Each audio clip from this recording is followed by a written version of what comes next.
On today's guide, our A to Z of how to look things up in alphabetical order. In the news, multicultural Ireland.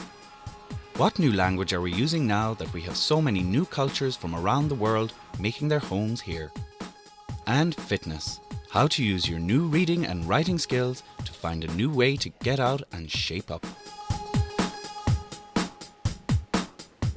Learning to read and write can seem daunting at the start, but it opens up enormous possibilities. Reading can broaden our minds, give us new insights into how other people think, or start us on a journey towards new and exciting knowledge. And yet, reading and writing are only a small part of what we know. We've gained a huge amount of knowledge simply from living. The ability to write a good story or a letter isn't just about being able to write down all the words. Great writers and novelists draw on their own life experiences as well as their skill with words. Think of it this way, just because you can read a recipe doesn't mean you can bake a cake. Sometimes in learning, the most important thing is to be open-minded and use our imaginations. So just because you're a beginner reader or a beginner writer doesn't mean you're a beginner thinker. We already have so much knowledge in our brains, we just have to learn how to use it. One of the first things we learn when finding out about words is the alphabet, but letters are used for more than making words. Sometimes we use alphabetical order. All this means is that we use the alphabet to organise things. Here are a few examples.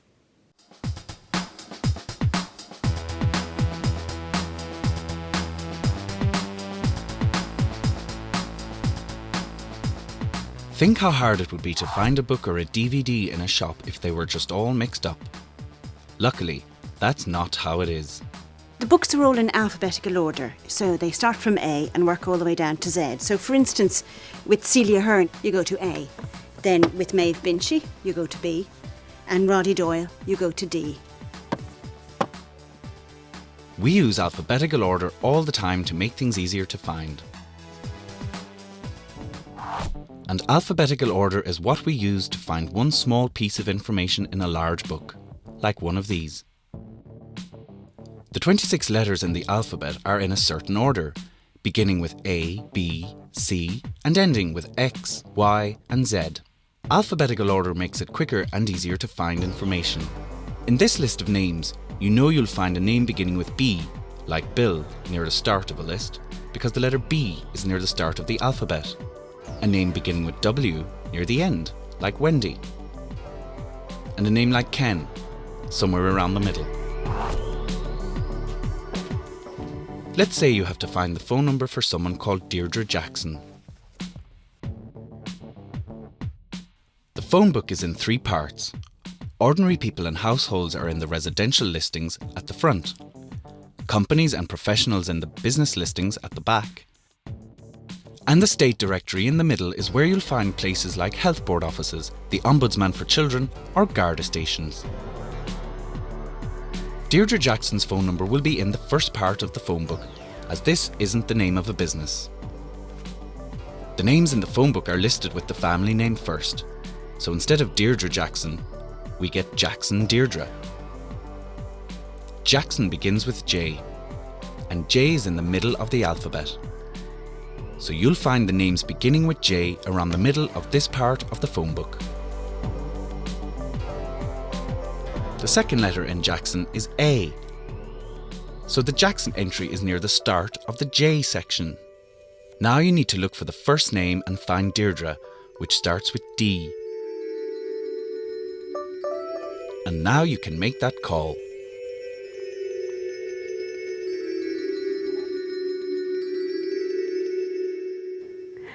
To find out more, there's also a free workbook that accompanies the series to help you along the way. And there's a chapter in it giving you more information and some useful exercises about alphabetical order. To get your free pack, you can free phone the number on your screen, 1800 20 20 65. That's 1800 20 20 65. Or you can visit our website. And don't worry, we'll show you these contact details again at the end of the programme. And we'll be looking again at alphabetical order later in the programme. For many of us, having difficulty reading is a barrier. It stops us doing things we really want to do. It could be taking up a new hobby, like joining a yoga class or a social club, night classes, or maybe starting a football team. If we can read the notices and adverts, we can be introduced to new ideas and new possibilities. There's a whole world out there to be explored. And there can be added benefits as well, like meeting new people or improving your fitness.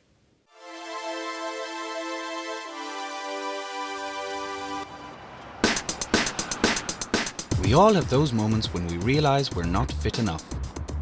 Like after you've had to run for a bus or climb 6 flights of stairs.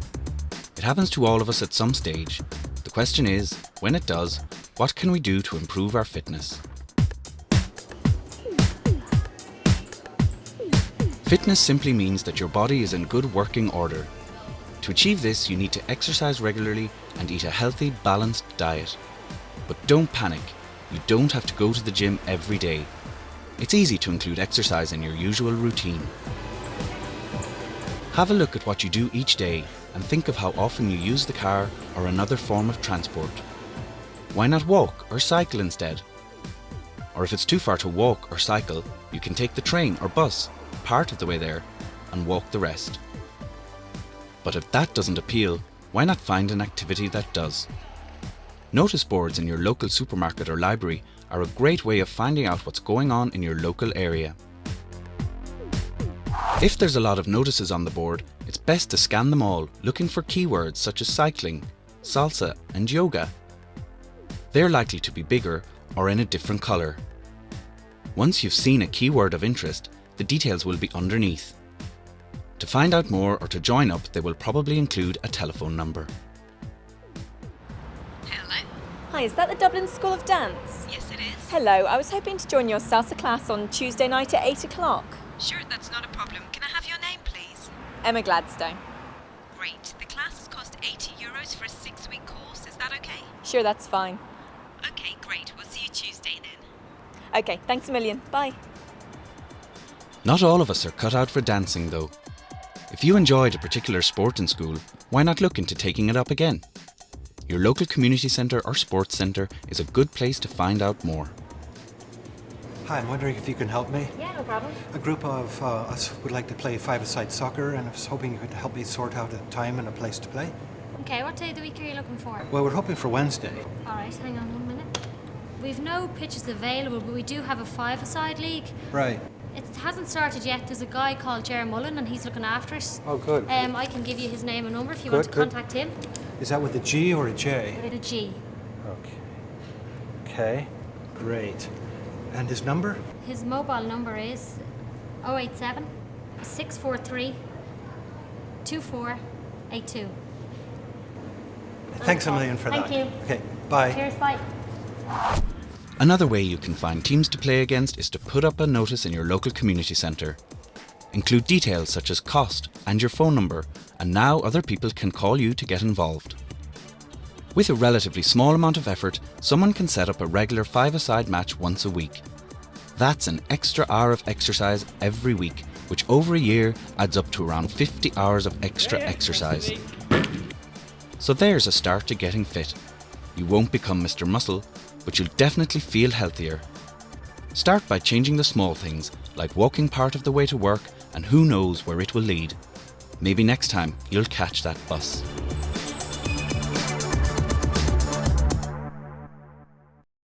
Well, joining me today, we have two men who've kept their fingertips fit on the keyboards. That is Michael Shields, who's written a book called Short Trouser Days.